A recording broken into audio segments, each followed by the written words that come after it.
क्या हालचाल एवरीबॉडी, कैसे हो आप सभी। कैसी चल रही है आपकी हिंदी की तैयारी। उम्मीद करते हैं बहुत ही ज़बरदस्त तरीके से आप अपने बोर्ड की तैयारी में लगे होंगे। तो फ्रेंड्स, आज की वीडियो में मैं आपको एक महत्वपूर्ण पत्र लेखन बहुत ही आसान भाषा में लिखकर समझाने वाला हूं। सो फ्रेंड्स, वीडियो में एंड तक बने रहिएगा, बहुत ही मज़ा आने वाला है। मेरे भाई, इस टॉपिक को लेकर क्वेश्चन बैंक वगैरह देखेंगे तो रायता फैला दिया है, मतलब काफ़ी लंबा चौड़ा लिखा हुआ है, स्टूडेंट परेशान हो जाता है। बट डोंट वरी फ्रेंड्स, जितना मैं बता रहा हूँ उतना सफिशियंट है। यदि आप इतना एग्जाम में अपने लिख कर आ जाते हैं तो पूरे 6 नंबर आपका पक्का हो जाएगा जी। तो चलिए आज की वीडियो बिना किसी देरी के स्टार्ट करते हैं।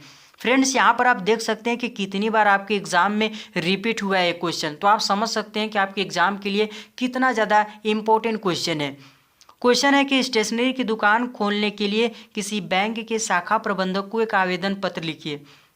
मेरे भाई, यहाँ पर कभी कभी हौजरी की दुकान, कुटीर उद्योग भी लिखा मिल सकता है, ठीक है, लेकिन सभी का मीनिंग एक ही होगा कि जिसमें ऋण की मांग की गई हो।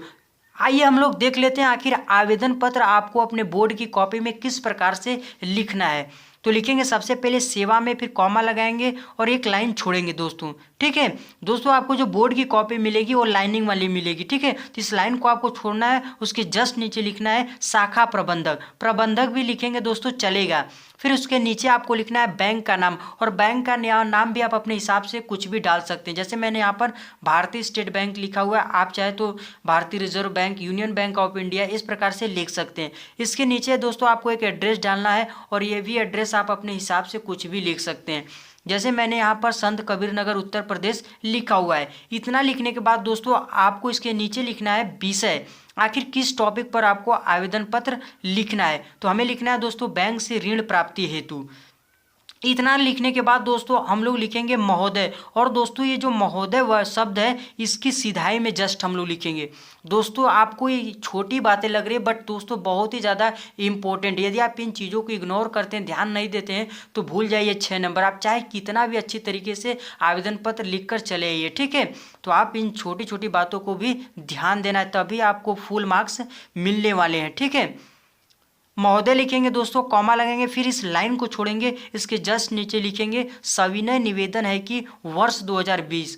दोस्तों ये ईयर भी आप अपने हिसाब से कुछ भी लिख सकते हैं, आप चाहे तो 2021 भी डाल सकते हैं, मतलब कुछ भी। आप समझ रहे हैं कि मैं क्या कहना चाहता हूँ, ठीक है। मतलब दोस्तों आपको कुछ भी चीज़ें रटना बिल्कुल नहीं है। आपको पता है कि रटी हुई चीज़ें कितनी देर तक याद रहती हैं, आज रटिए कल भूल जाएंगे, ठीक है। इसीलिए सारी चीज़ें आपको समझ समझ कर लिखना है। और ये ईयर भी दोस्तों आप अपने हिसाब से डाल सकते हैं, मैंने यहाँ पर 2020 लिखा हुआ है।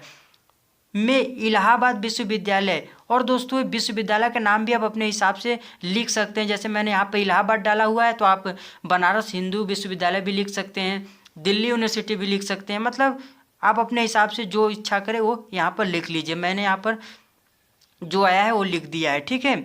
विश्वविद्यालय से BA की परीक्षा उत्तीर्ण की, मतलब दोस्तों यहाँ पर जो कोर्स का नाम है ये भी आप अपने हिसाब से कुछ भी लिख सकते हैं। जैसे मैंने यहाँ पे BA लिखा है, आप चाहे तो BSc लिख दीजिए, आपका मन कर रहा है, आपका मन कर रहा है BCom लिख दीजिए, इस प्रकार से आप लिख सकते हैं। कि परीक्षा उत्तीर्ण करने के बाद अभी तक मैं एक शिक्षित बेरोजगार युवक हूँ। इतना लिखने के बाद दोस्तों इस लाइन को आपको छोड़ना है, और उसके जस्ट नीचे लिखना है कि मुझे ये ज्ञात हुआ है कि प्रधानमंत्री रोजगार योजना। दोस्तों ये इंपॉर्टेंट वर्ड है, इसलिए इसको हम क्या करेंगे, ब्लैक पेन से सिंगल इन्वर्टेड कॉमा में के अंदर लिखेंगे, ठीक है। योजना के तहत आपका बैंक बेरोजगार युवकों को 1 लाख रुपए तक का ऋण सुविधा प्रदान कर रहा है, ठीक है। मतलब कि एक योजना है प्रधानमंत्री रोजगार योजना, इसके अंतर्गत आपका बैंक जो है बेरोजगार युवकों के लिए 1 लाख रुपए तक का ऋण सुविधा उपलब्ध करा रहा है, ठीक है। इतना लिखने के बाद दोस्तों क्या करेंगे, एक लाइन छोड़ेंगे, फिर अगली लाइन से स्टार्ट करेंगे। अतः इस संदर्भ में आवश्यक प्रपत्र आदि भरवाकर मुझे उक्त राशि मतलब जो यहाँ पर इस रोजगार योजना के तहत निर्धारित की गई है, ठीक है। 1 लाख, तो 1 लाख रुपए की राशि का ऋण देने की कृपा करें।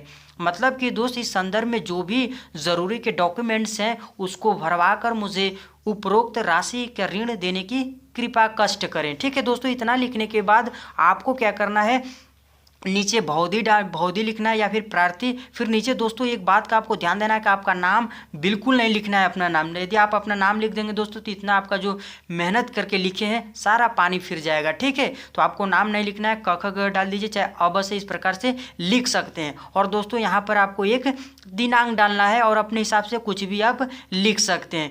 दोस्तों इस प्रकार से यदि आप सिस्टमेटिक ढंग से लिख कर आते हैं अपने बोर्ड की कॉपी में तो मेरी गारंटी है कि आपको पूरे 6 नंबर कोई नहीं रोक सकता, ठीक है। तो उम्मीद करते हैं दोस्तों ये टॉपिक आपको पूरी तरीके से समझ में आ गया है, तो एक लाइक कर दीजिएगा और चैनल को सब्सक्राइब करके जरूर जाइएगा। तब तक के लिए फ्रेंड्स इस वीडियो में इतना है, मिलते हैं किसी और शानदार टॉपिक के साथ। जय हिंद, जय भारत।